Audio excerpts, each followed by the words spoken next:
$15 an hour is not a living wage. Okay? I live in a state where the cost of living is significantly lower than the rest of the country. Okay? And I don't have money for anything. Okay? I make $15 an hour and I'm broke. It's not a living wage. It's not. Not with rent, car payment, gas, electric, fuel gas, okay, internet, phone, your streaming services. Most of the time, I don't have money left over to buy basic necessities. I don't. I have to break up my payments and my bills just so I don't overdraw every week.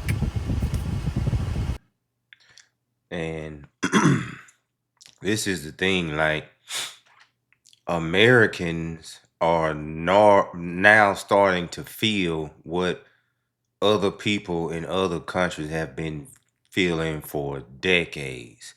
And this is only going to get worse and worse because what's happening is that here in the United States, the wealth was divided in a more efficient way to keep the country on a how can I say this, on a stable level, to keep us from having too many or too large of poverty poverty style, low income or poor pockets.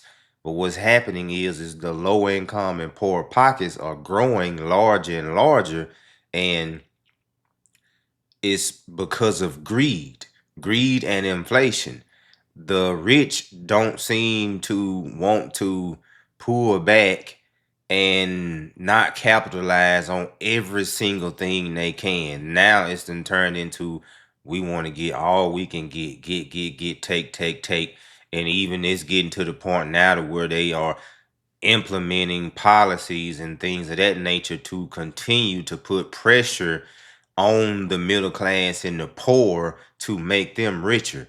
And I think is ultimately going to end up being something that creates a bubble that's going to burst, and we're going to have a time worse than we had in 2008. And one other key factor I want to kind of harp on is that I don't think people here in the United States realize the pressure that is going to continue to come down on the middle class. And this is the people with the nice homes and, and the decent jobs, and the nice cars. Right now they kind of caught up in the moment of, I'm good, I got the nice mortgage I can kind of afford, and the two homes. But I think as inflation continues to get out of hand and the cost of living continues to go up, those are the people that are going to put a lot of pressure on the government officials and, congressmen and congress ladies, senators, and things of that nature, because their voice overall is a lot bigger, a lot wider. The poor, the poor Americans, they don't have a lot of reach because they don't have a lot of influence. And so as the middle class starts to shrink more and more, they will get louder and louder with their discontent about what's going on in the country. What do you consider a livable wage? No, no, no, no, no. I'm not talking about survivable wage where, yeah, my bills are paid, everything's good, but I can barely go anywhere. I can't really do much. I'm talking about livable wage where I can live the way I want. In 2025, what is that number? And I know this changes for everybody. People have different outlooks on life, what they want to get out of life. And obviously people have different jobs, and different jobs make different amounts. But put all that to the side for now. What do we consider a livable wage in 2025? And the reason I bring this up is because I hear this a lot these days. Or I need a livable wage, or I need a livable wage. But what is that livable wage? And that's the thing, like, it's such a broad range of what a livable wage is in the United States is it's gotten ridiculous. But the one thing that is in common with all the areas of the country is that the livable wages are not up to par with the cost of living. And that's the main problem.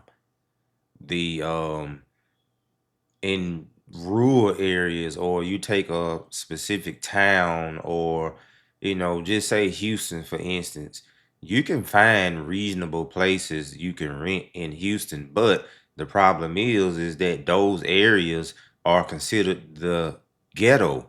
They are crime riddled. They aren't safe, things of that nature. The nicer areas are astronomically high, even for the top 1, 2, 3% of earners. People like registered nurses, and maybe making 100K in in Houston or somewhere, but somewhere nice and decent to live, it's $2,500 a month.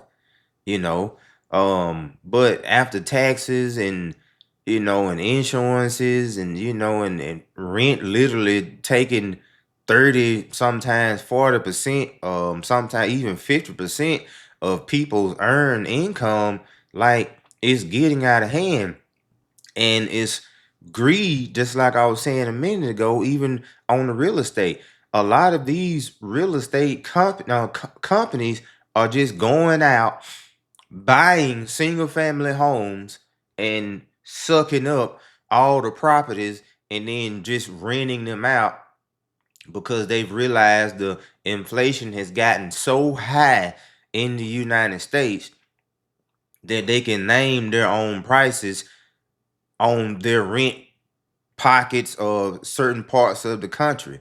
And in turn, what's happening is that they are controlling the market on real estate. And then that trickles down to cost of living. And then that trickles down to inflation. And then it's feeding this overall bubble of inflation that's putting a chokehold on Americans every day.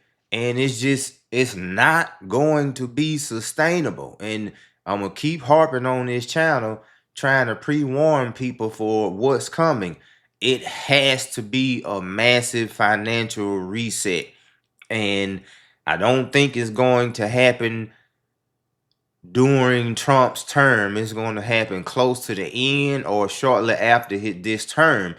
And I think the reason he is going to try to hedge it off is because he's going to try to outpace it through growth and cheap money. Just like I say, the Fed has already lowered interest rates. When he get his Fed chair in next year, that person is going to continue to lower rates, and money is going to get cheaper and cheaper. And when it gets cheaper and cheaper, people gonna go out and buy, and stuff is already inflated. So, thinking logic, what do you think gonna happen? If it's already expensive and it's gonna make it easier for people to go buy expensive stuff, it's gonna get more expensive. But y'all, please like, subscribe, let me know what you all think. Help me reach 60,000 subscribers. I know we can do it. I appreciate it. Everyone have a blessed day.